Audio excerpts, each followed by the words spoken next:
Donc bonjour, on est la classe des terminales de Secondini dans une MFR. En fait, dans le cadre de la semaine du chien, on a décidé d'organiser une canimarche, donc de réunir des gens et des chiens pour marcher en campagne et se détendre tous ensemble.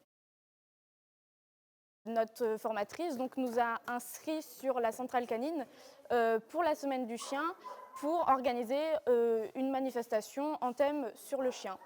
Ensuite, on a décidé de faire une canimarche parce que c'était simple à organiser et que on en avait les moyens et puis c'était assez sympa de se réunir tous pour marcher. Dans la classe, nous sommes 20 élèves. Il s'inscrit dans la formation puisque ça nous forme au contexte extérieur. Et puis, on a monté le projet tous ensemble, en sous-groupe. Dans la classe, nous sommes 20 élèves. Donc, c'était vraiment du travail d'équipe. Et pour la réglementation, effectivement, en fait, on a dû contacter plusieurs organismes différents, toujours en rapport avec les animaux.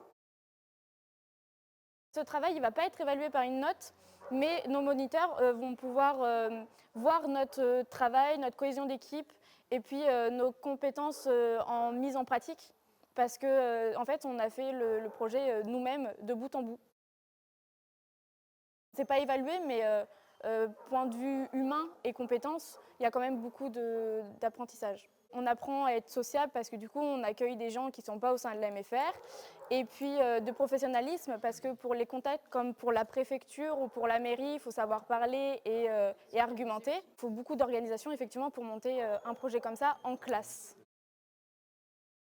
Le parcours, du coup, en fait, il y avait un sous-groupe dédié au parcours. Ils ont décidé, avec une délimitation, donc 5 km, de prendre des chemins pour faire à peu près 5 km, tout en étant agréable pour la promenade.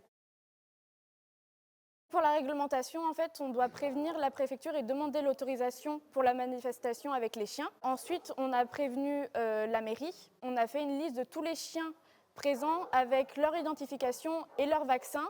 Puis avec l'aide d'un vétérinaire sanitaire, en fait, on a confirmé leur bon état de santé pour être sûr que tout se passe bien durant la promenade et qu'il n'y ait pas de maladie. Au niveau des personnes, on était sur une trentaine de personnes, avec 17 chiens au total. Au niveau des chiens, on était plus sur des grandes races, chiens de berger, donc berger australien, berger allemand, berger blanc suisse. Il y avait aussi un peu d'Alaskan, donc ça c'est plus chien primitif, ça fait partie de la famille des Husky. Il y avait aussi des chiens de chasse avec des griffons cortales à poil dur et beagle. Tous les chiens ont été contrôlés par le vétérinaire donc pour vérifier qu'ils aient bien leur identification et qu'ils aient bien le vaccin qui était obligatoire pour participer à la canimarche et la bonne santé. Le bilan, c'est que tous les participants extérieurs à la MFR en fait, ont beaucoup aimé l'idée parce qu'on est dans une région où il n'y a pas énormément d'activités. Et donc là, ça faisait une activité pour les gens puisqu'ils pouvaient venir se promener et également une activité pour les chiens. Pour l'arrivée, effectivement, il y avait le goûter pour les chiens, donc avec des friandises et de l'eau pour qu'ils puissent se désaltérer, et un goûter pour leurs propriétaires, évidemment.